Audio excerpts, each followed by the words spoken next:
L'avantage que dans un salon vintage, on a la création, on a du neuf, mais également on a de la collection. Donc ça regroupe trois choses qui peuvent intéresser beaucoup de monde en fait. C'est pour ça que ça attire énormément de monde. Il y a beaucoup de gens qui recherchent du neuf. Il y a aussi également du upcycling. Du upcycling, c'est-à-dire c'est des produits dérivés qui sont transformés, comme là il y a une exposante qui transforme les boîtes de conserve, c'est pas les boîtes de conserve, c'est des pots en luminaire, hein. En principe, cet objet est enfermé dans un mobilier. Et ben non, cet objet va servir à une décoration maintenant. Voilà. Et c'est la nostalgie, voilà, tout simplement. J'ai mon flipper, j'ai des petites voitures miniatures de collection des années 50, oui, un petit peu. J'ai peut-être pas le style vintage, mais oui, je suis nostalgique. Mais plutôt nostalgique des années 70-80.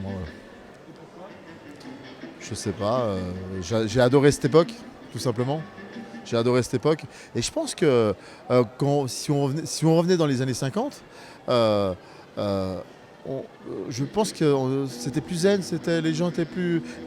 On regarde, au niveau vestimentaire, c'était coloré. Là, regardez le public, ils sont tous habillés en noir. Donc c'était festif, l'impression des années 50 était festif. Je ne l'ai pas connu, bien sûr, mais je pense que c'était une belle époque à vivre.